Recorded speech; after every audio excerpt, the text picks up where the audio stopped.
Hello mga kanguso. Gagawa pala tayo ng pinaputok na tilapia. Ayan po ang mga ingredient.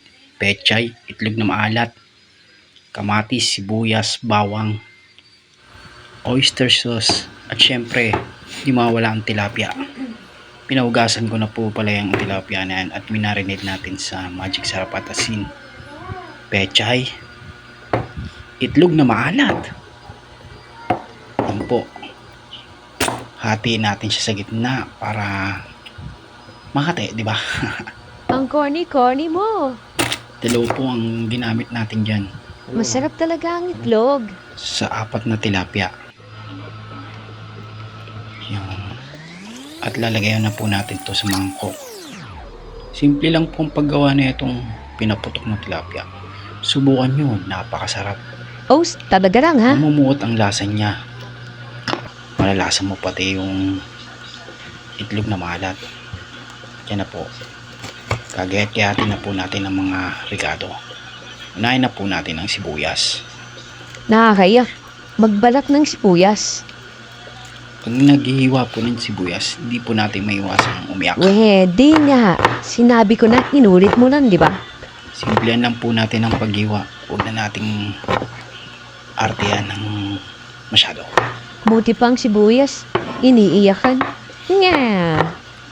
Medyo namamalat nga pala ang boses natin ngayon kasi nag-concert tayo kagabi. Ano daw? Paulit? Nag-concert kagabi? Yeah, paano mas atono yan eh.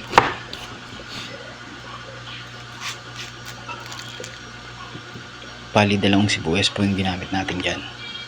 Pag nagluto po kayo, samahan niyo ng pagmamahal. Para ang kakalabasan nito ay masarap. Pag nagluto po kayo, samahan niyo ng pagmamahal. Para yung makakatikim nito, mararamdaman niya kung gaano mo siya kamahal. Hiwa lang ng hiwa. Yan naman po, sinunod po natin ang kamatis. Dalawang kamatis po yan. Yung isa lalagay natin sa palaman ng tilapia. At yung isa naman po ay papatong natin mamaya sa tilapia. Yan ang gusto mo. Mailig ka kasi sa patungan. Patong-patong lang. Walang jo, nahiya pang magsalita. Napakaino ng boss mo. Di ka naman mahihain eh. Medyo malinis naman po ang aking kamay dyan. Medyo lang. Di nga. Di nga kita nakitang nagugas ng kamay. Totoo ba yon? Uy, huwag ka maingay. Kanina ka pa. Sunod naman po natin ang bawang. Buti pa nga. Baka ikaw pa ay sunod ko dyan eh. Medyo mahirap pong magbalat ng bawang. Medyo mahirap ba? Di dapat kasi, ang binili mo, balat na bawang na. Iwa-hiwain din po natin siya ng maliliit. Tulad ng kamatis. At ayan na po, pinaghalo-halo na po natin ang Mekos-mekos yan, insan. itlog maalat, kamatis, bawang, at sibuyas. Nilagyan na po natin yan ng pamintang durog at magic sarap. Tapos sunod na po natin ang oyster sauce. Yan po ay magbibigay din po ng dagdag panlasa. Masarap po yan. Masarap ba kamo yan? Kasing sarap mo ba? Wow! Masarap! Ang ginamit po nating oyster sauce ay ang Marites oyster sauce. Ano daw? Ano daw? Nilagyan po natin ng paminta. Tinagdagan po natin ng paminta.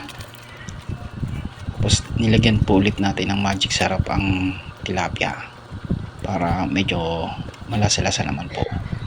Puro ka magic. Magicing kita dyan eh. Tapos yung ginawa po nating pinaghalo-halong itlog maalat, sibuyas, kamatis, bawang, oyster sauce at paminta ay nilagay na po natin sa loob ng tilapia. Tinanggal na po natin yung mga bituka at laman loob ng tilapia dyan. Tapos yan na po. I-arrange na po natin ang pagbalot. Lagyan ng pechay, kamatis, at ang tilapia at ang itlog na maalat. Lagyan po natin ng kalamansi. 2 piraso po sa isang tilapia. At lagyan po ulit natin ng paminta. Lagyan mo ng sili. Baka mag-init pa ako sa'yo. Kung gusto nyo naman po maanghang, lagyan nyo po ng sili o kaya lagyan nyo rin ng siling labuyo. Tapos yan, balutin nyo po siya ng maigi yung hindi po sisingaw. Oo nga, baka ikaw pabalutin ko dyan. Usok niya sa loob ay mag-ikot-ikot lang sa Parang loob ng ibang usok na sa isip oil mo. para mamutan lasa ng tilapia. Yan na po ang una. Tapos yung kawali po ay pinainit natin at nilagyan po natin ng mantika. Pag mainit na po yung mantika, sabay natin isalang ang pinaputok na tilapia. Yan po, tinakpan po natin para ano. Tapos mapapansin nyo po yung foil na parang puputok. 20 minutes po niyang sinarang yan sa kawali. Gusto niya sumingaw. Ayan na po yung finished product natin. Parang ayong pahain niya na. Ayan. Medyo mahirap lang po buksan. Bago mo kainin, papahirapan ka Kakainin pa. mo lang, pinahirapan ka pa. Ayan na po. Wow, sarap. We, di nga. Mas ang lambot po ng laman niya. Bali 20 minutes ko po yung sinalang. Yan na po, tikiman po. Wow, ang sarap. Siyempre, ikaw Lagyan po nagluto natin ng eh. konting kanin. Salamat sa panonood. Salamat po sa panonood mga kanguso.